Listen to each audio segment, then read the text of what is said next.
No wait, our rule was every employee had to work at a restaurant. Not in previous life. When you were hired, week one, you're working in a restaurant. That was part of your onboarding. Whether you were CEO or entry level, answering the customer support phones, whatever it might be, you're working in a restaurant week one to make sure you get it. This is the L3 Leadership Podcast, episode number 198.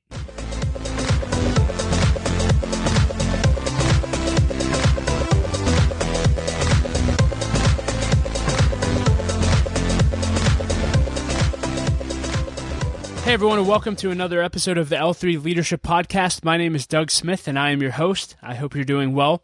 In today's episode, you'll hear our interview with Evan Adams.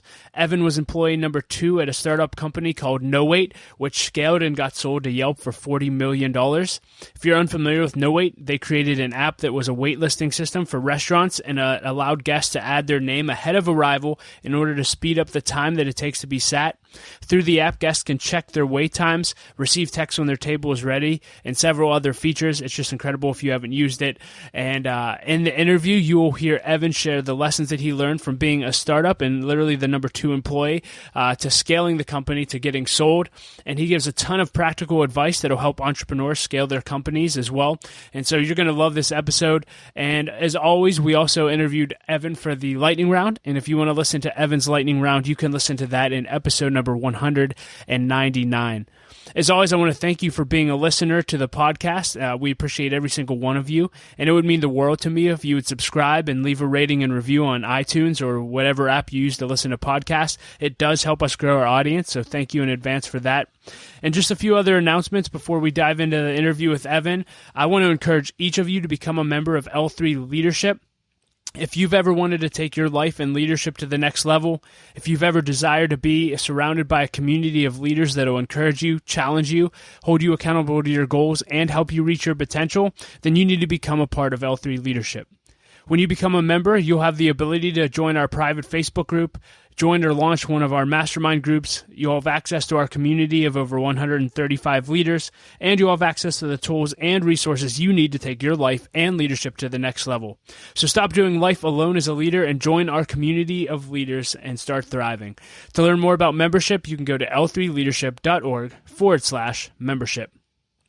I want to thank our sponsor, Henny Jewelers. They are a jeweler owned by my friend and mentor, John Henny, and my wife, Laura, and I got our engagement and wedding rings through Henny Jewelers, and we just think they're an incredible company. Not only do they have great jewelry, but they also invest in people. In fact, they give every engaged couple a book to help them prepare for their marriage, and we just love that. So if you're in need of a good jeweler, check out hennyjewelers.com. With that being said, let's dive right into the interview, and I'll be back at the end with a few announcements. So, Evan, thank you so much for being willing to do this interview. And why don't we just start off with you just giving us a brief overview of who you are and what you do? Thank you. Yeah, I'm excited to do this. You and I have been emailing about this for a little while to get together, and you continue to have people do your podcast that have done incredibly better things than me. And so as you've got great leaders, I'm like, I better get on this podcast fast before he gets the president or something on there. And I got to be a part of the NoWait team. We'll talk about that, I suppose. And that was all the way back in 2011. I joined them, and from Pittsburgh, grew up here, went to Grove City College just north of town, and did the typical Grove City thing where I met my wife up there, and she's also from Pittsburgh. So Pittsburgh family through and through. And we've been blessed to spend the last roughly 7 years total at NoWait. We were acquired by Yelp on March 1st of 2017. And I got to be a part of a team that went through that acquisition and led portions of that. So here I am today. I officially wrapped up at Yelp January of this year. So I'm living the semi-retired life for the moment until we find the right thing to jump into. But that's been the last 7.5 years for me. Yeah, so I found out today that you were officially employee number 2. Yes, at employee NoWait. number 2. And so the company, and as you mentioned, they got acquired, I think, for around $40 million. Mm-hmm. Not a bad day. And so I'm just curious, you were employee number 2. What do you wish people knew about the journey it took from the startup stage to you guys getting acquired that people may not know? Yeah, I think one of the most interesting and kind of fun things about the No Wait story is that, in the synopsis of what we did, is we would send a text message to guests when their table's ready at a restaurant. So 2 pieces. If you go into a restaurant that uses our service, you would, instead of receiving a little buzzer or pager, in the old days that would be what Olive Garden used, instead you would get a text message on your phone. But the bigger portion of what we did is allowed you to check the wait times of the restaurants around you, and through an app on your phone called the No Wait app, you're able to actually put your name in line. The reason I explain what we did is that I constantly hear, that was such a, I had that idea. I knew I should have done that. That was so easy. And a lot of people, in hindsight, will comment that, oh, right place, right time. And look, luck, whatever you want to call it. I mean, I call it just some providence. Yes, those things are a big portion of it. But I remember back in 2012, I had found an article written by what was a busted competitor. They had done the same thing as us. And it was just a blog post where someone said, don't try this idea. We try to do it and give it to restaurants for free. It's really hard to convince the restaurant industry to do anything. And I printed that out and had it on my desk for a while because these guys had an idea before we did.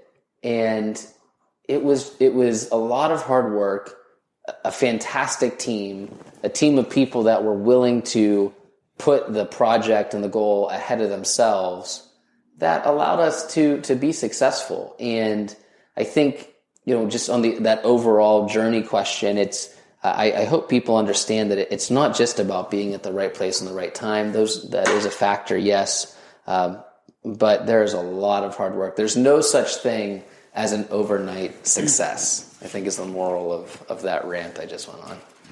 Yeah, over the course of those years, I'm just curious, what were some of the biggest challenges that you guys had to overcome from inception to getting acquired?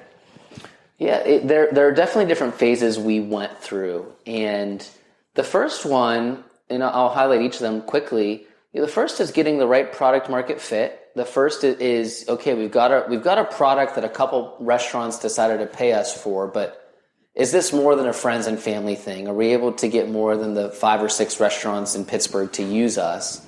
And so we had to find what we call the right marketing approach, the right messaging. And when we did, we saw a big jump. We started to, I'll share a story. There's a restaurant in Pittsburgh that we were trying to get them to buy into our service. And they said, well, we just bought all these new pagers. And I said, well, how much did they cost? He said, well, these were nice pagers. They're $70 a piece. And how many did you buy? Oh, we bought about 30 of them. I'm like, oh, man. All right, well, we'll come back to these guys in a couple years. And we got a phone call, maybe even the next week. And it was late at night. I got a text message actually from the manager. And he said, I need to see you tomorrow. We're ready to sign up. I said, what happened? He said, I have a guest who got really upset with the wait time. And he gathered together a bunch of other people who were sick of waiting. And they had a pager skipping competition into the river. So they went down to the river, and about 12 pagers got chucked into the river, which was, add that up, $900 some. and so we realized this messaging of, okay, let's talk about replacing pagers. We can charge $100 a month and be way cheaper than the pagers you lose. And I think one of the reasons I went so deep into that story is we had this hurdle of we were looking for the right messaging. We found it. We then grew to a couple hundred restaurants. And then the biggest hurdle we went over is, okay, now we're growing. We're able to get the top 25 restaurants in each city around the country. But how do we get even bigger and really get this to the place that we ended up with 5 million people that had the app on their phones and 5 or almost 10,000 restaurants, I think, by the time through the acquisition with Yelp. We got there from that question of scaling, of how do we scale. We took a couple false steps. We tried to hire fast, and we realized, okay, maybe we should back up a little bit. And then we brought in executive leadership over a couple different departments, technology, sales, brought in a few people who've done this before. And we made some missteps. We had some people come in, we had some people leave. But I think that scaling moment in a business is is probably the most important one outside of once you take your first step and you're truly off the ground, the next part is how do we really build this thing into a national presence? That's interesting. Well, two things. So I want to talk about scaling since you just hit on it. If you could go back now, and lay out the steps, or if someone's listening to this and they're starting to deal with that, hey, we're starting to go really fast, but if we really want to take it to the next level, what would you tell them to do today? Well, I'll speak more of the individual basis. So if I could go back and talk to Evan 7 years ago, there was a lesson that I understood in my head but didn't know how to truly walk it out. And really it was that I didn't know how to ask for help. I was employee number 2, as you said, and so I really was employee number 1 of the business, kind of the client-facing side. So when we started, I was our sales lead, I was our account management lead, the post-sales, billing, customer support. I did all of that. And as we hired more people, I was managing all of that. And so we hired people and scaled a little bit, but I was in my mind, I was the rock or the what was holding everybody together. But that's really close to and really became me as the bottleneck of scaling. Wow. And I was necessary in that role for a while because I had been doing all those processes and I needed to scale myself first by hiring people who could do billing, our logistics, our sales, our account management, our customer success. But then I needed to get more out of the way. And as I learned to do that better, and I was never perfect. But was that hard to do just out of curiosity I don't want to say an ego and pride standpoint, but hey, I've always done this. These are my babies. I built this. And how did you start? Oh my goodness. I mean, yes, you can. I'll say an ego and pride perspective. Yes, absolutely. That was difficult. And there's, the healthier way to phrase it, which is I cared so much. And that's true. I did. And, but really, I mean, it would be one thing if, I think the hardest part was when my CEO came to me and said, hey, you can't do all this. Mm-hmm. And my first reaction was, yes, I can. I'll show you. And unfortunately, there were some things that had to be ripped out of my hands. My CEO would basically say, you'll thank me later, and take a few projects out of my hands, sometimes forcefully. Sometimes, hey, we don't want you to run this team anymore. We want you to bring someone else in, or we're going to hire someone else to run this team. And the psychology you go through as particularly at that point, a young leader, is what did I do wrong? Am I not good enough to handle this? And I mean, technically the answer is yes, but the truth is it had nothing to do with my capabilities as a leader over that particular team or function. It was that I didn't have a full vision of what it took to run a scaled organization. I didn't understand that in an organization of 100 plus people that we were moving towards, that my roles, that I was one person doing maybe 5 or 6 different jobs, and that's not sustainable. And I actually started to realize that once I was burning out. And when I was burning out, I started to be a little bit more sensitive and vulnerable to when my CEO would say, hey, I think you're doing too much. And I stopped pushing back over time and started to trust him. And the more I did that, the more energetic I was. I was more focused on the things in front of me.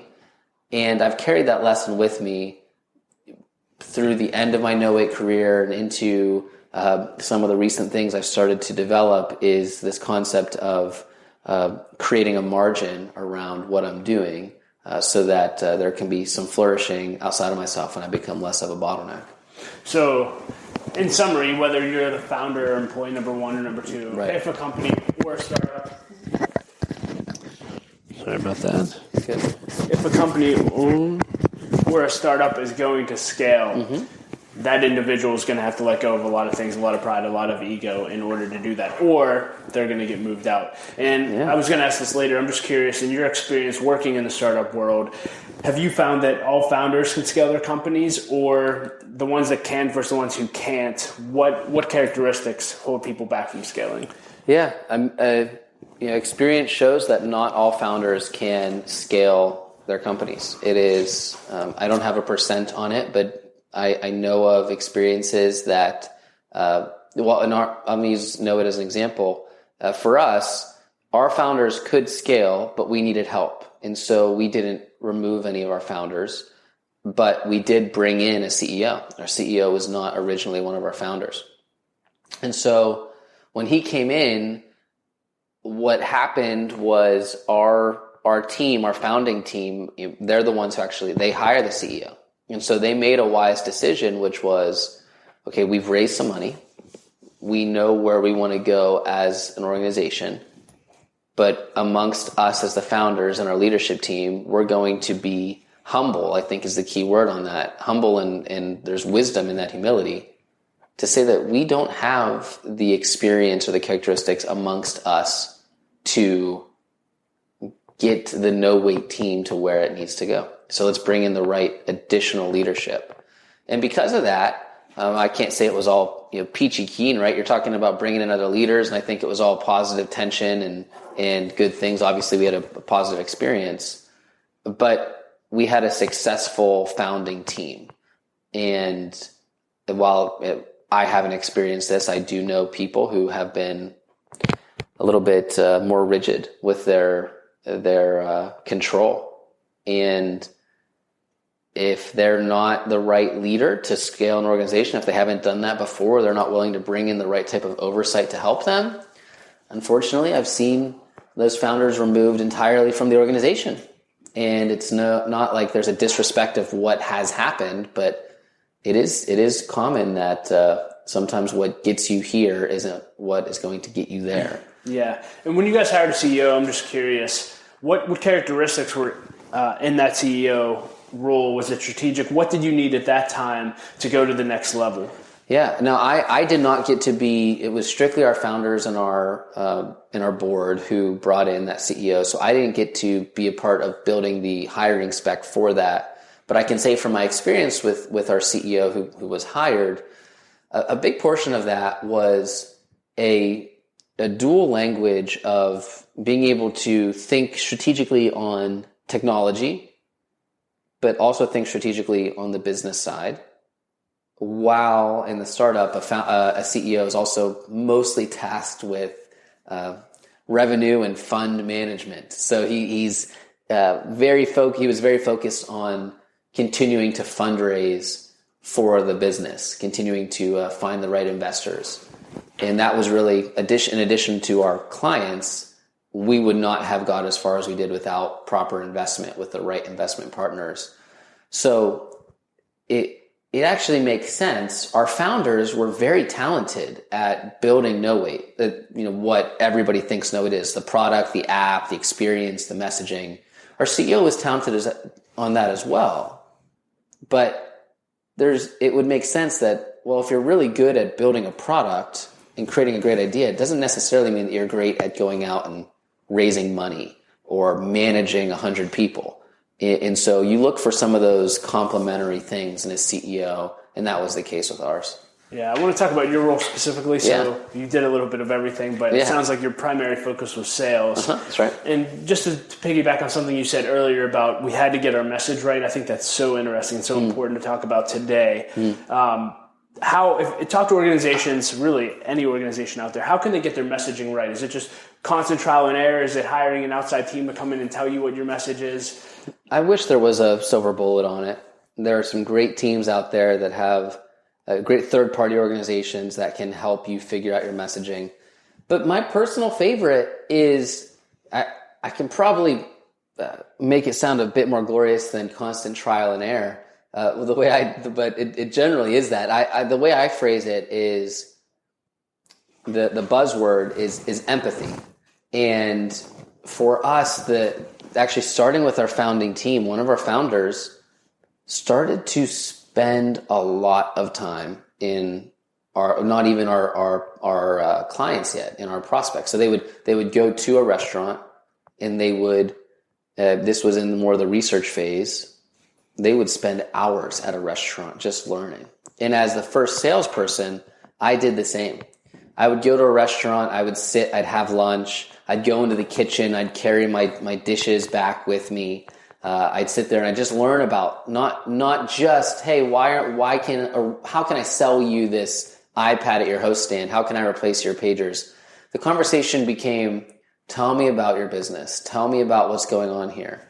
And the more we were able to be empathetic to what it is to be a restaurateur, empathetic to what it is to be a host at a host stand, well, that was when our product really tightened up. And we started to realize how much of a pain it was to manage sheets of paper at the host stand. We started to realize how much of a pain it was when guests would walk outside of the radius of your pager system, or that the pager batteries die and you've got to buy new ones and those cost $50 some a piece. We started to learn these pain points just by spending our time with our prospects, becoming friends with them, eating with them. And when we worked that back into our product and our sales pitch, we were effective. And that took months really to go from kind of that early stage idea to where we started to see some early product market fit traction. Yeah. I'm just curious, your best sales advice through your experience. If you could sit down with sales teams that are just starting off, what would you tell them about what it takes to be successful in sales? Where do you see people missing it? What are the daily habits that you have to be successful? Yeah, I think there's a difference between advice given to, say, a team of people and an individual. On an individual, I think there's a certain preparation you need to do as a salesman about the psychology of sales. Every salesperson says, I can hear no. People tell me no all the time and I push through. But it's a different thing when you are backs against the wall, you're trying to hit your quota, you need to make your money for putting food on the table for your family, and things just aren't clicking. And you quickly then can associate, I've done this, you can associate your performance of that day to your, call it personal worth. And those things get confused. And so you fly high and think, I'm great when you're making a sale. But on those droughts, you really question who you are. And so being able to separate who you are from your daily performance. Now, in the grand scheme, who you are or your daily performance should flow out of who you are, but not allowing yourself to be defined by whether or not that particular sale goes through is a key sales tactic that I've seen. I've seen people quit and they shouldn't. I've seen people get too high or too low. But when somebody really can understand, yes, making this sale is great, it affirms what I know about myself. Or I missed that sale, I'm going to learn about it, but it doesn't change who I know I am. That's when I see a successful salesperson. And I think just overall on the team front, I'd go back to that empathy. When I talk to a team about what to do, I say, look, you don't need to build the perfect product to sell it. I think you need to get in the field right now. I'm talking with students at colleges, early stage business plan type projects, and they try to build the perfect financial model, and those things are important. But when you can get into the field with your prospects, into the field with your target market, and just learn with them, your product will be better. And you're not even selling at that point, but you're simply, your mentality will change from selling to fixing a problem, coming alongside an industry as an advocate. That's the kind of mental switch you want to try to establish early on on your sales team that I've seen. When that's done well, it is consistent. And to keep doing that. No way, our rule was every employee had to work at a restaurant. Not in previous life. When you were hired, week one, you're working in a restaurant. That was part of your onboarding. Whether you were CEO or entry level, answering the customer support phones, whatever it might be, you're working in a restaurant week one to make sure you get it. That's awesome. Yeah. What restaurant did you work at? And I was in Texas Roadhouse out in Beaver. Nice. And technically Monaca, and met some great people out there. I also spent, I'm trying to think, I spent so much time in restaurants, so I spent a lot of time at the Franklin Inn up off the Wexford exit, and Those were my early days of indoctrination. Do you have, I guess we'll keep it local to Pittsburgh. Do you have a top 3 restaurants in Pittsburgh? I'm sure you visited them all and ate at them all. Yeah, I've got some favorites. One of my favorites is one of Noate's first clients. I think they make great pizza, and it's Dinette over in East Liberty. They're located by where the Whole Foods is and right across from BRGR. Another one is Burgatory. They were another one of our early restaurants, and that was when they had one location in Aspinall, and they've done really well. And I remember it was one of my first sales pitches, and I walked in, and the host said, "Oh, thank the Lord, No Wait's here," and he was so excited because he was losing his mind. They had hour waits for lunch on a Tuesday at a burger restaurant, and so those are probably my two top places. And then I have to give a shout out to a place I've gone, and especially because it was next to our Oakland-based office, but Pamela's, specifically in Oakland, that location. I think I've personally funded their subscription rate to No Wait because I've been there 2 or 3 times a week for years. And it became a second office to me for a little while. When we were too full, we'd do interviews down there, and great people. So I would say those 3 are some of my top places. You just have great genetics. Like you look like you've gained 1 pound. We were talking earlier. I had to pick up running in order to support my habit. Love it. I want to talk a little bit about just entrepreneurship. Yeah. I'll just leave it really open-ended, but lots of people want to start companies today. Entrepreneurship's really cool. Great. What advice would you give to entrepreneurs or young or old people, anyone who's out there listening saying, I have this idea, I want to start a business? There's a phrase that local Pittsburgh legend Sean Emirati uses, and he says, "Great entrepreneurs create the world how it ought to be." I love that. And because we think an entrepreneur is someone who starts a business. Can I be an entrepreneur and start a hair cutting shop? It's really, are you seeing an opportunity in the world or saying, hey world, I've got an idea. I think we should change the way we do this a little bit because it's going to be better if we do.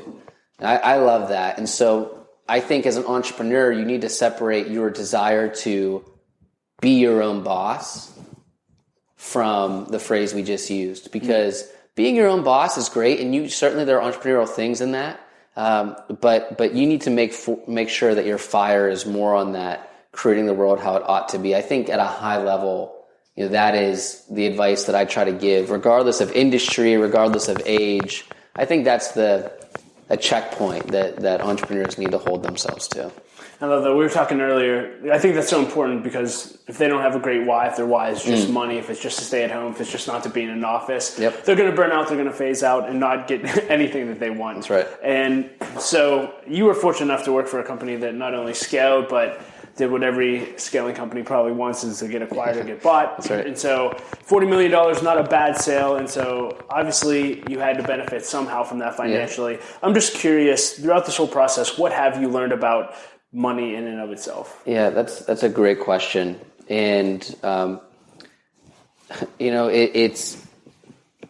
while I joked about being semi-retired, the luxury that my family has received from this exit is really not so much the money side as much as we've now received the luxury of time in order to make sure we're focused on the right next project. Whether it's No Wait or other major acquisitions, and there's been a couple around Pittsburgh, you'll see individuals go 2 different ways. You'll see them retire on a beach somewhere and sort of check out. Or they finally answer that question, which is, if money doesn't matter, what would you do with your time? And you can really get back to that why on why you do what you do. And it's a scary thing sometimes, actually. It's a scary thing because you can for a minute poke your head out of the weeds of, you're not just working with your back against the wall. You have a little bit of luxury. And then you really have to answer for yourself. What in my background, I get to say, what has God put you on this earth to do? And it's funny that money can do this, but there's almost a if you're not careful, when you're trying to answer some of those questions for yourself, it can get, I use the word scary, it can get dark at times too of, wow, do I really care about this as much as I thought I did? Or am I a terrible person that I really just want to work over there to make more money? And I've seen, while I've had aspects of sort of sorting that out in my life, I've had friends, whether they're from No Wait or from other companies that have been acquired, that I've watched them and been a part of their walking through the psychology. And I think that overall, this acquisition has served as a catalyst for what hopefully proves to be a successful calibration of psychology here for whatever the next phase is. So yeah, I think the money simply just serves as a little bit of a key to kind of start that up a bit. Yeah, and so when this happened, did people start treating you differently, right? Were there people waiting outside your front door when you got home? Or? It was, so the funny story is this happened, I remember the days, so March 1st was the acquisition day, it's actually my birthday. And so I remember the days, it was a great day. And it was a Wednesday. So I had friends going down, one of my best friends' bachelor party down in Florida to go to spring training for the Pirates. And everybody flew down on, I want to say Wednesday, on my birthday. But I knew, I couldn't tell them why. I couldn't go on Wednesday, but I knew what was happening. And so it happens Wednesday, hits social media, good thing. I have to be there on Thursday and part of Friday. And so I fly down on Friday afternoon. And I get to the Avis rental car. They upgrade me to this convertible Mustang. I'm like, great. So I drive up to this bachelor party, and these guys have read all the news that Evan was late to the bachelor party because the company sold for $40 million. But guys, I do not have $40 million with me. Like, stop it. But the best thing ever happened to me while we went out that night, and everybody was excited about Evan buying drinks or whatever it might be. One of the other Yinzers in our group, weeks prior, just very close to the trip, had hit gold on Fantasy Daily Football and made hundreds of thousands of dollars. So it was this experience where I could basically divert everybody towards him, and he was happy to live like Daddy Warbucks for the weekend. And but it was a really good time. And they teased me about it. One of the funny comments, right as we sat down, I got in. We went out Saturday morning, and one of my favorite dishes, one of my favorite restaurants is First Watch, and they have a seasonal dish called Millionaire's Bacon. Yes. Yes. And I sat down and I said, guys, you got to try the Millionaire's Bacon. And of course they're like, oh, the Millionaire's Bacon. And my friend says to the waitress, he says, do you have any paycheck to paycheck pancakes? That's for hilarious. Me? And so, you got to watch what you say just because the perception is out there. Yeah. But it really, I think people quickly understood that whether you're making, this experience for us was really much more about the experience, the wisdom gained, the psychology of how do I react to an acquisition? How do I react to something that I loved for 7 years, a team, a company, kind of moving into this next phase, new bosses. We went from 60 people to 5,000 people overnight. Wow. So I'm a lot less significant. And learning how I react, how my teammates react, and hopefully in future acquisition-like scenarios, I'll have a better game plan even of a solid mentality of how to go into that. Yeah. So if you're listening to this, there's two paths to wealth. One is jump on board of a startup that may get acquired one day, and the other is to keep playing fantasy football. Apparently. Right? Apparently. That's hilarious. Any other advice for, I guess I'm curious on the entrepreneurship side. Yeah. Can you talk about feedback? So you talked about the importance of getting into the field and listening, which is really just getting feedback. Mm-hmm. But for those entrepreneurs who have an idea and they're putting their idea out there, sometimes feedback can be tough to hear. Can you talk about just that? I'll just let you go on that. Well, I remember constantly hearing, and this would have been circa 2004 or 5, this concept of stealth mode. I heard about that frequently, which is you've got a great idea, don't tell anybody about it, or make sure you sign NDAs. And I was trying to reconcile with that. It didn't, I realized that the advice was coming from some folks who were very successful in the 90s when it was a time of insane amounts of investment over a PowerPoint presentation and, money was quick and fast, and it's different now. And so part of the advice I give to myself and to other people trying to, do a new project is talk about it everywhere.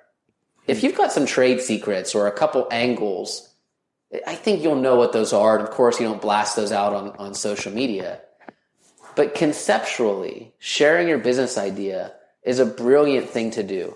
You'll realize your target market a bit. So you might have a conversation with somebody who's like you, maybe similar age, similar family, similar socioeconomic geography, and they'll love your idea.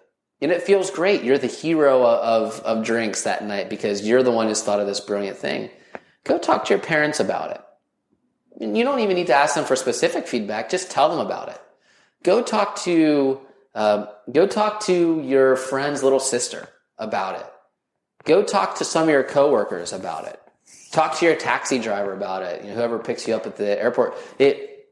You'll get a sense of different demographics and how they respond. And when somebody responds and they're not excited, it's not because they're not smart enough to get your idea. Remember, different personalities represent different huge chunks of people. So if someone reacts negatively, if your friend's little sister, 16, 17-year-old says well, that's stupid, dive into that some more.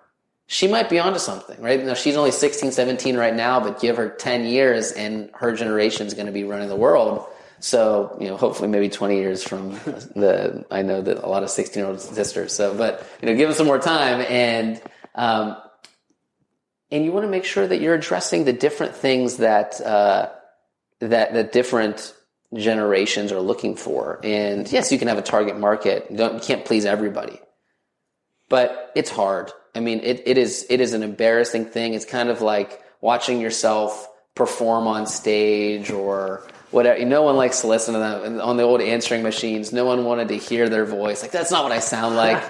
It's important to force yourself to do that. And, I'm a big advocate for that. I know you've talked before about even just personal feedback sessions. I think, as an entrepreneur, it's not just about product feedback, but you also need to grow as a leader. And so you want to ask questions about, well, how do you think I'm doing? Or am I thinking well about this? Or what are some things I can do to communicate more effectively? And the odds of you just being a home run straight from birth where you don't need to change anything about yourself at any point, I'm sure there are people out there who just happen to have the good genes for it, but I think the greatest of leaders are those who have constantly adapted.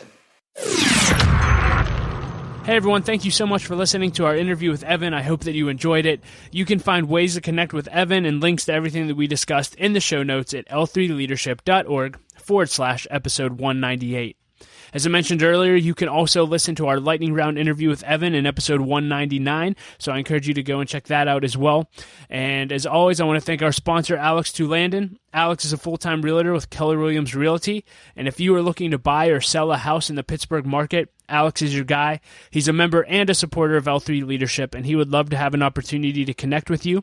You can find out more about Alex at pittsburghpropertyshowcase.com. As always, if you want to stay up to date with what we're doing here at L3 Leadership, you can simply go to our website and sign up for our email list at l3leadership.org. As always, I like to end with a quote, and Kevin Turner said this. He said, "The only job security we have is our individual commitment to personal development." I love that. And I know that if you listen to this, you have a commitment to personal development. Thanks again for being a listener. Laura and I appreciate you so much, and we will talk to you next episode.